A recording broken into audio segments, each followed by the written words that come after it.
The Arctic sun hangs low, casting a golden hue across the endless snow as we trudge back to camp. My legs burn with each step, boots crunching against the ice, breath fogging in the frigid air. Around me, 5 Inuit hunters move with practiced ease, energized despite dragging a hefty ringed seal behind them. Today's prize, nearly 100 pounds of survival pulled from the sea. "We got lucky today," Atlak says, exhaling a thick cloud of vapor. "This one didn't make us chase it too much." I laugh, a puff of warmth lost in the wind, and think of my kids back home, how they sprint in the opposite direction when it's bath time. Here, the chase is literal. The reward, dinner, warmth, and another day, endured in a world that feels carved from ice and silence. As we near the cluster of low homes, movement breaks the stillness. Children run to meet us, their high-pitched voices slicing through the cold air. Their excitement triggers something in the adults. The return of hunters sets off a chain reaction like a well-rehearsed symphony. The oldest among them gives a nod. Just one small gesture, but it says everything. The seal is carefully lowered onto a cleared patch of clean snow. No dramatic announcements, no orders. People gather naturally. Tools appear in gloved hands. Inuit with their signature curved blades. Wooden scrapers smoothed by time, slabs of stone that will become cutting boards. The air changes. It carries a scent both raw and elemental, a mix of salt, ocean, blood, and wild meat. It strikes me like a gust of memory. A young boy catches my grimace and wrinkles his nose in shared discomfort. His grandmother, standing beside him, smiles. "That smell means we eat well tonight," she says gently. No one flinches as the dogs arrive, tails high, ears perked, eyes locked onto the seal. They remain at a respectful distance. They know their role, part companions, part cleanup crew, always watching, waiting. Where I come from, dogs might sit for treats. Here, they sit for scraps of survival. An elder tells me this one seal could feed 15 people for almost a week. Every part will be used, the meat for meals, the fat for oil, the skin for clothing, and even the bones for tools. In a land where nothing grows, waste isn't an option. It's not just about tradition, it's about staying alive. Women bring out bone containers to collect blood. Someone lights a stone lamp filled with seal oil. I think of my friends debating gas versus electric stoves back home. While here, a flame flickers from a lamp that predates electricity by centuries. Organic, free range, functional. The entire process flows with quiet rhythm. Requests for tools, subtle instructions, children helping where they can. No shouting, no chaos, just a kind of reverence. Even the stories begin softly, weaving through the gathering like old music. Hunts from years past, sudden storms, close calls with polar bears. This is dinner, yes, but it's more than that. It's a way of remembering, a way of passing on what matters. As the seal is positioned for butchering, the eldest hunter kneels beside it. He rests a hand gently on its head, closing his eyes for just a moment. Then, without a word, he makes the first cut. "This," whispers the woman next to me, "is how we've done it for thousands of years." Enjoying the video? Tap the red subscribe button. It's free, quick, and helps others find Arctic stories. Your support keeps the channel alive.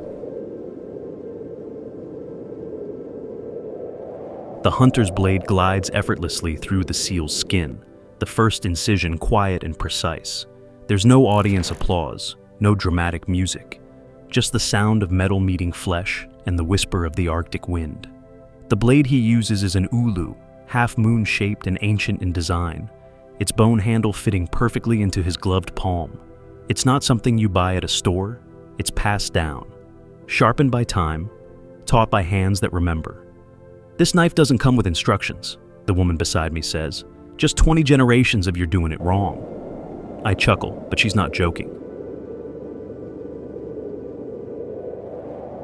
There's a kind of sacred choreography unfolding before me. Each motion is deliberate. Skin is peeled back in one unbroken sheet, revealing thick blubber underneath. I'm told this combination, skin with blubber still attached, is called muktuk. It's eaten raw, and not just as a snack. It's medicine, survival food, a delicacy that holds more vitamin C than oranges. Without it, an elder says, nodding toward the glistening layer, our ancestors would have died from scurvy. The longer I watch, the more it becomes clear. This isn't just butchery, it's anatomy.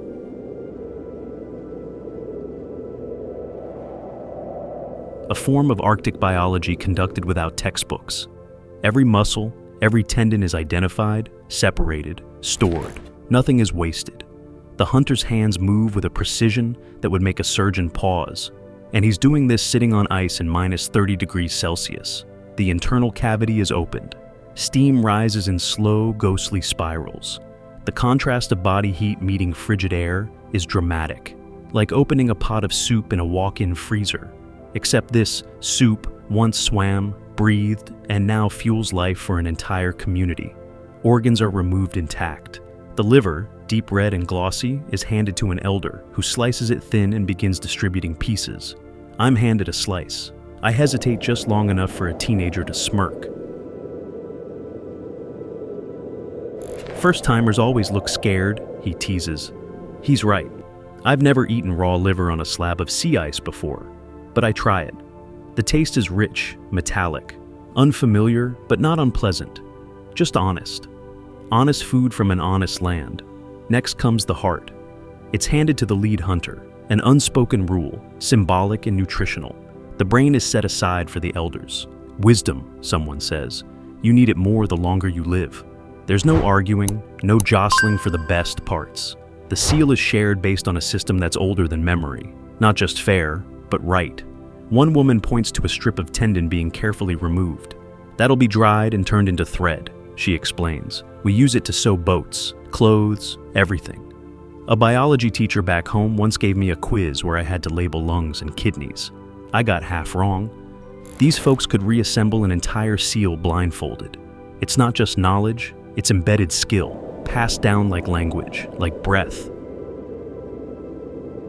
Even the blood that pools beneath the body isn't ignored. It's collected in bone bowls to be used as dipping sauce or stew base.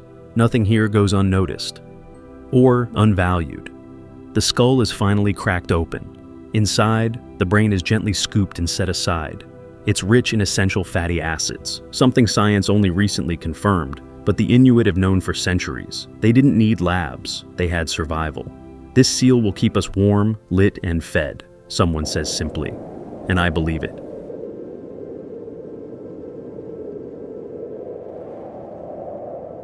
That's the best part, a woman says, nodding toward a square of glossy seal fat. 1 pound of it gives around 9,000 calories. That number lodges in my mind like a fact too extreme to ignore. No one here is counting carbs or following low-fat diets. In the Arctic, staying alive is the diet. This isn't about indulgence, it's necessity. With temperatures outside plummeting to minus 40 degrees, food doesn't just nourish, it fuels warmth, movement, thought. The liver is already gone, sliced and shared, and now the heart and brain have found their recipients. There's no waste, no scraps tossed aside. Even the intestines are cleaned and set aside to be stuffed with fat and meat, a sausage of survival that can be stored for months. Someone hands me a small, aged piece of blubber. I hesitate, but take a bite. The taste is sharp, slightly fermented, nutty, buttery. It clings to the tongue in a way that no store-bought food ever has. It might not be delicious by conventional standards, but it's unforgettable. It's like barbecue, someone jokes. If your grill was snow and your marinade was thyme. Nearby, a stone pot is suspended above a seal oil lamp, flickering with a steady, silent flame. I've never seen anything like it. A carved basin with a moss wick, burning bright without gas, electricity, or smoke. An older woman stirs the pot with patience forged over decades. This stew will take hours, she says, but the meat will fall apart when it's ready. She adds chunks of blubber and meat, a splash of blood, and a handful of dried berries from the short summer. No salt, no spices, no measurements, just instinct. I glance around and realize something's missing. Spice racks, seasoning jars, sauces. When I ask about it, they laugh gently. One elder points to the bubbling pot. The flavor is in the animal, he says. You don't need more when the food itself is honest. I think about my kitchen back home. 30 bottles of spices, half expired, all meant to mimic flavor. Here, they don't mask, they reveal. The fat itself, rich and layered, brings depth. The blood thickens the stew, turning it dark and hearty. It's not a culinary style, it's survival expressed as flavor.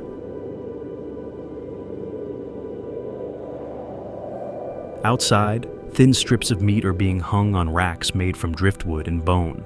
The men explain how Arctic air flash freezes the exterior, while wind slowly dries the inside.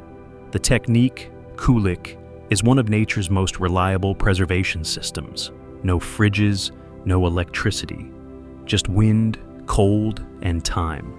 This meat can last months, a man tells me, sometimes longer. I imagine trying that in my apartment freezer and laugh quietly.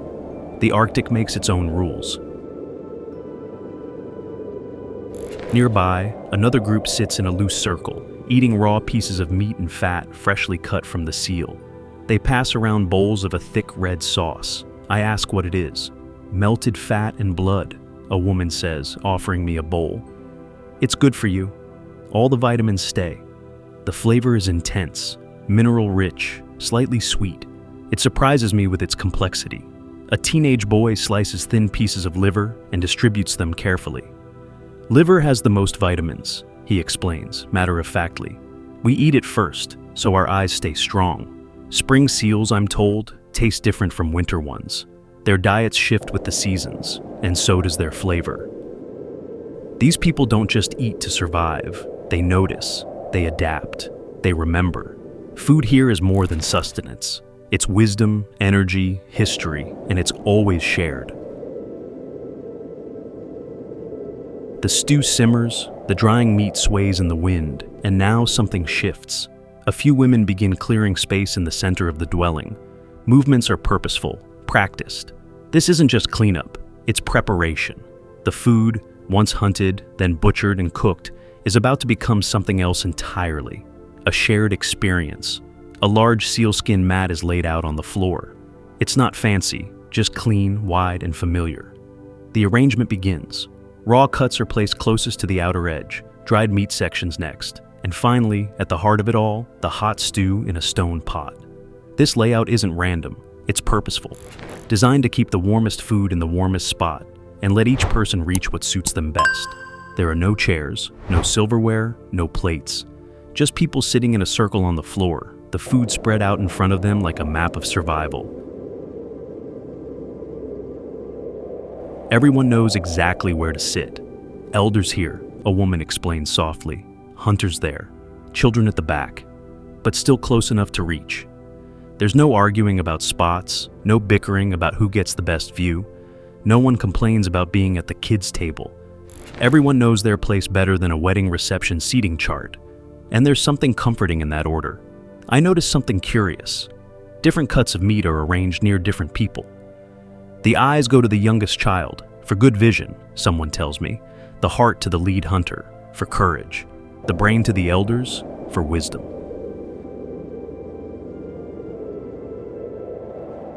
These aren't just poetic gestures, they're traditions with real nutritional consequences. The most vital, nutrient-rich parts go to the people who need them most. It's custom and survival, folded into the same bite. There are no serving spoons or communal tongs. Each person uses their own knife, an ulu for adults or a smaller blade for children. The tool I borrowed earlier, with its smooth bone handle and caribou antler grip, is returned to its owner. He wipes it clean and slips it into a sealskin pouch with quiet care. A treasured object, a survival partner. Before eating begins, the group pauses. Silence falls. Heads bow slightly. We honor the seal, an elder says, his voice steady. Its life becomes our life. It's not religion, it's not ritual for show. It's gratitude, plain and shared. Even the arrangement of bodies in a circle has purpose. It conserves heat. I'm told this gathering, just by its human proximity, can raise the room temperature by 5 degrees Celsius. Enough to matter when the air outside can kill. A small boy imitates his grandfather's cutting style, jaw set in concentration. His little hands awkwardly mimic the movements. It's the Arctic version of kids pretending to sip wine, Except here, it's raw seal liver and an ancestral lesson.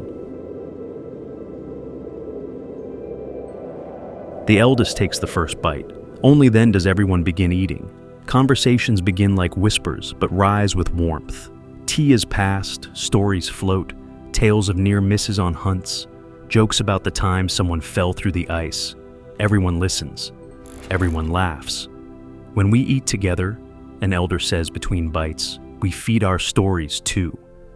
No one is distracted. No phones. No awkward silence. Just the hum of real human connection. The seal becomes a meal. The meal becomes a memory. The memory becomes legacy.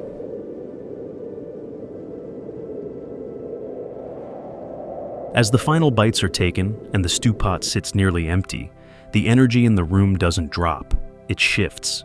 People begin to move, not with the sluggishness that usually follows a large meal, but with quiet intention. The communal meal transitions seamlessly into the next phase, cleaning. I brace myself for the familiar image. Dishes piled high, someone groaning about scrubbing pots. But here, the scene unfolds differently. There's no stack of plates, no scramble for soap or hot water. Instead, people begin gathering tools. The knives, each one personal and important, are first. A teenager takes his and kneels outside, scooping up a handful of clean snow.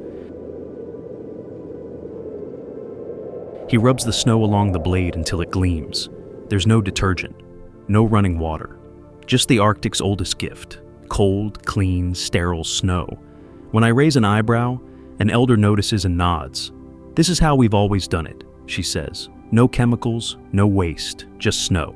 She explains that traditional cleaning like this has kept their people healthy for generations. Before steel knives, they used bone and stone. Those tools needed even more careful cleaning to last through the seasons. The knife I borrowed, a beauty with a smooth antler handle, is now returned to its owner, who wraps it in sealskin and tucks it safely away. It's not a utensil, it's a legacy.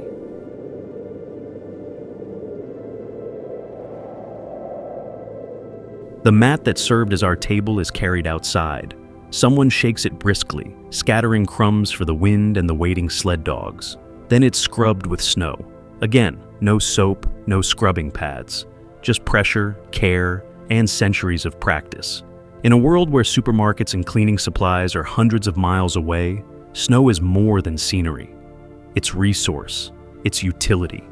No lemon scent, but plenty of Arctic freshness. What impresses me most is how they handle leftovers. Back home, I've forgotten enough takeout containers in the fridge to grow a new species. Here, leftovers are not only remembered, they're respected. Chunks of meat are wrapped in clean animal skin and placed in snow-covered caches just outside the home. The land becomes the refrigerator. Electricity, unnecessary. The Arctic air preserves food better than any man-made freezer could hope to. Other pieces are strung up on drying racks, destined to become preserved meat. Even the bones and scraps that won't be eaten by humans are gathered, not tossed. They go to the sled dogs, who've been waiting patiently and deserve their share. "These are our garbage disposals," one man jokes, scratching the ear of a husky who eyes a strip of sinew like it's filet mignon. Nothing gets poured down a drain. Nothing is wasted. Even the rendered fat left in the cooking pot is saved, stored in a container made from hollowed-out bone or stomach lining. This fat, I'm told, will be used as lamp oil, bright, clean-burning, and long-lasting.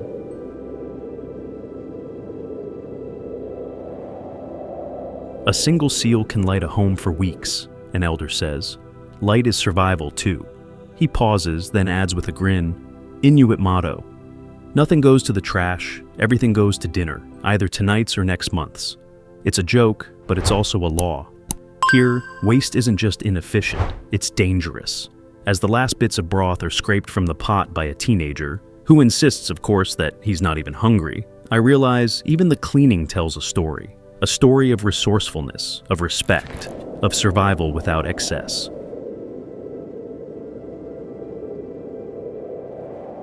With bellies full and tools cleaned, the community doesn't drift into idleness. Instead, there's motion, subtle but purposeful. The remnants of the seal are now center stage. Where I might see scraps or discard, the Inuit see future warmth, light, and utility. Bone fragments and tough bits of gristle, which might be tossed out in any Western kitchen, are carefully sorted. These aren't trash, they're dog food, tools, or raw materials. The sled dogs, still lingering respectfully outside, are rewarded with their share. Their tails wag in excitement as they chew through sinew and cartilage, doing what they've done for generations, helping the community by ensuring nothing goes to waste. A teenager walks past me with a rib bone in one hand and a container in the other. He pours the thick, rendered fat from the stew pot into the container with practiced ease. Lamp oil, he explains simply. We don't pour anything down. Here, rendered fat isn't a byproduct, it's power.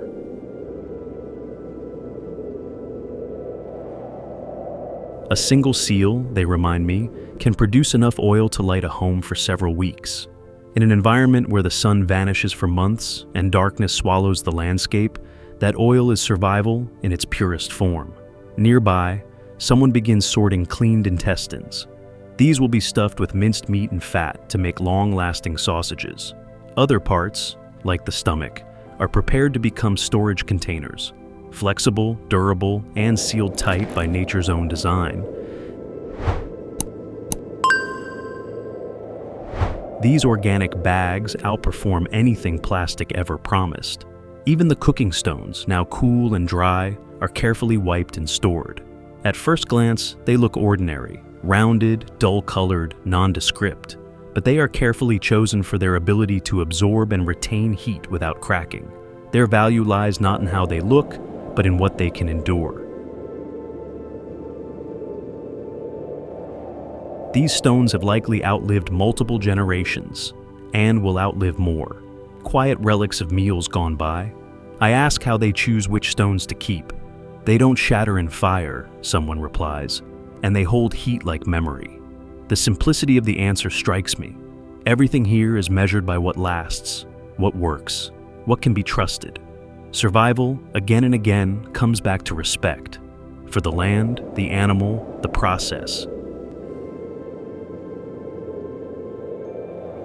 By now, the seal is no longer a seal. It's boots, fuel, thread, dinner, and light. Every part repurposed, every step shared. The Arctic isn't wasteful because it can't afford to be, but more than that, it refuses to be. I think of how back home, food is portioned, packaged, and discarded with barely a second thought. A bag of bones might be tossed before it even reaches the fridge.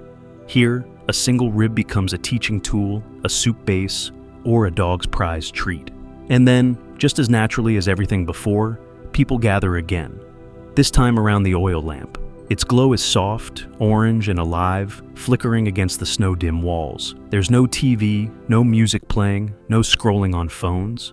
Just people, sitting in a circle again, this time to share something intangible. Stories. Children lean in close, elders speak softly. Laughter rises and falls like wind over snow. Even the cleanup, I realize, isn't just about tidying. It's a ritual of restoration. A way to close the day and carry the memory forward. In the Arctic, nothing ends. Everything becomes something else. The oil lamp flickers, casting soft shadows across the walls of the snow-packed dwelling. The meal is long over, but no one rushes off. There's no schedule pressing, no television humming in the background. Just the steady warmth of togetherness and the faint crackle of the flame. In this part of the Arctic, time feels slower, measured not by clocks, but by tasks, stories, and silence. The storytelling continues, unhurried. Elders speak with the weight of lived experience, their voices low and steady. Some tales are funny, like the time a hunter's parka tore open mid-blizzard, exposing his backside to a curious seal. Others are serious. Memories of thin winters, lost dogs, close calls with cracking ice. These stories are more than entertainment. They're inheritance. Children don't interrupt. They listen, wide-eyed, absorbing more than just words. They're learning codes of behavior, hunting lessons, ethics, and survival, all tucked into tales delivered over cups of hot tea and bites of dried meat. I sit near the edge of the circle, still holding the knife I borrowed earlier. now clean and cold in my hand. I haven't said much. I've just watched, listened, and absorbed. And for the first time in a long time, I feel full, not just from food, but from something more difficult to describe. I think back to the beginning of the day, the hunt, the dragging of the seal across the snow, my aching legs, the laughter, the precise blade work, the steam rising from warm innards into cold air, the flavor of raw liver, the unspoken rituals, the respect, the cleanup with snow.